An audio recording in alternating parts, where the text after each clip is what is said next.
We are literally watching a massive, structural shift in international agricultural economics happen right under our noses. We're talking about the newly minted India-Oman Free Trade Agreement. Now, if you follow international trade dynamics, you already know that agreements like this don't just, tweak the margins. They entirely rewrite the rules of the game for massive sectors of the economy. So today in this explainer, we're going to break down exactly how this agreement acts as a true catalyst for India's agricultural export dominance. Okay, let's dive into our roadmap for today. First, we'll look at the India-Oman trade catalyst. Second, reeling in marine opportunities. Third, cracking the poultry market. Fourth, broader agricultural market dominance. And finally, using Oman as a gateway to the Gulf. Section 1.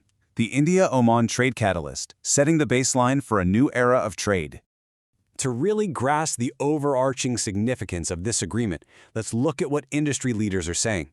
Take this quote from Divya Kumar Gulati. He's the chairman of the Compound Livestock Feed Manufacturers Association of India.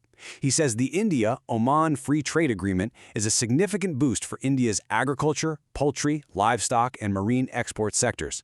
By providing duty-free access, the agreement will make Indian exports more competitive in a strategically important Gulf market. See those three words? Duty-free access. That is absolutely the engine driving this entire economic shift. It immediately lowers the barrier to entry, completely supercharging the competitiveness of Indian goods.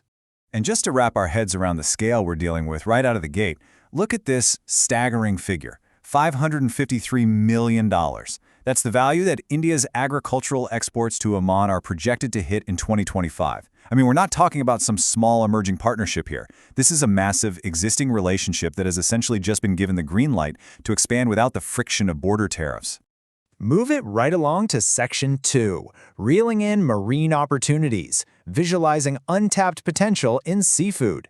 Before we dig into the numbers, it's really vital to understand the actual product. India doesn't just export seafood. They export premium, highly regulated seafood. It's globally recognized for high quality, strict traceability, and total compliance with international food safety standards. This means the product is already highly sought after globally. The reputation is cemented, and the quality is absolutely there. And this brilliantly illustrates the sheer volume of room for growth here, which is honestly staggering. Oman's total marine imports are projected to hit $35.3 million in 2025, yet India currently supplies only about $10 million of that. That visual gap, that represents pure, untapped potential just waiting to be captured through this brand new duty-free corridor. But let's connect this macro data down to the real human impact on the ground. Because this agreement isn't just about spreadsheets, right? It's about coastal economies. Duty-free access to Oman will directly benefit exporters and farmers in states like Andhra Pradesh, Kerala, Tamil Nadu, and Gujarat.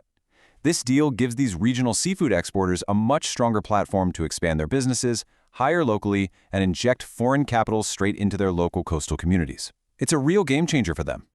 All right, Section 3, cracking the poultry market, removing barriers for Indian eggs.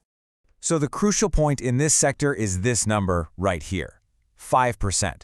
Currently, there's a 5% import duty on eggs, and that cost is borne by the importers in Oman. In the incredibly tight margins of global food supply, a 5% penalty is, well, it's a heavy anchor. This is the exact barrier that the Free Trade Agreement completely obliterates, instantly freeing up capital. To visualize how this completely shakes up the market, just consider the competition. While historical competitors in this space, like Iran and Turkey, are still weighed down by those tariffs, India now benefits from a 0% duty. This creates an immediate massive advantage. Indian exporters are suddenly positioned to effortlessly outcompete their rivals on price alone, without having to sacrifice a single cent of their own profit margins. And the industry sentiment reflects this excitement perfectly.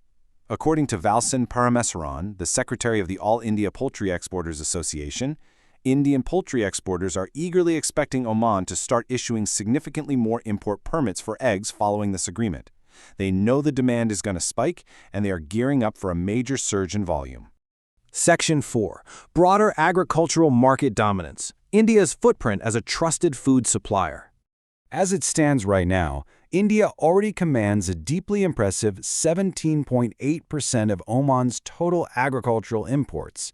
Just think about that for a second. That's almost a fifth of an entire nation's agricultural intake, coming from a single partner country. It's an incredibly solid foundation of trust and reliance. Now, what's really interesting is when we isolate specific high-value items, the numbers shift from impressive to absolute dominance. Take Oman's bovine meat imports. India commands a staggering 94% market share. The entire rest of the world combined provides just 6%. And if you thought 94% was high, take a look at fresh eggs. India holds a 98% share of Oman's fresh egg imports. Actually, scratch that, it's practically a monopoly. This near-total market dominance proves beyond a shadow of a doubt that India's position as a reliable, high-quality, and trusted food supplier to Oman is practically unshakable. So why does all this macroeconomic data matter to us? Well, because of the tangible ripple effects. First off, this duty-free access drives incredibly high export earnings. Then, those earnings flow right back into the country, dramatically boosting rural employment. And finally, it creates massive momentum to add value across the entire agricultural chain. We're talking more jobs for farmers, more expansion for poultry producers, and way more innovation for food processors. Which brings us to our final section, Gateway to the Gulf, the strategic endgame of the FTA. Let's pull back and see how this builds into the bigger picture. While Oman is an incredible market on its own, it's actually just one piece of a much larger puzzle, known as the Gateway Strategy. This means using a secure, duty-free presence in Oman as a strategic stepping stone to penetrate and expand into the wider, highly lucrative Gulf region food markets. Oman isn't just the end customer here. Oman is the springboard. Once Indian logistics, supply chains, and business relationships are firmly embedded in Oman with zero friction, distributing outwards into the neighboring Gulf states becomes exponentially easier and way more cost-effective. To sum up this larger narrative, let's return to Divya Kumar Gulati, who hit the nail on the head when he noted, overall, the FTA provides a timely opportunity to strengthen India's footprint in Gulf food markets, improve returns for producers, and further establish the country as a reliable global supplier of high-quality agricultural and animal products. Ultimately, this agreement is about elevating India's status on the world stage, ensuring that as global supply chains shift, India remains deeply anchored as a cornerstone of global food security. Which leaves us with this final, pivotal question to consider. Will Oman be the key that unlocks the entire Gulf market for Indian farmers? As the tariffs fall and the shipping routes expand, the answer seems increasingly clear. This isn't just an agreement about trade. It's an agreement about the future of global agricultural dominance. Thank you so much for joining me on this explainer. Keep learning, and I'll see you next time.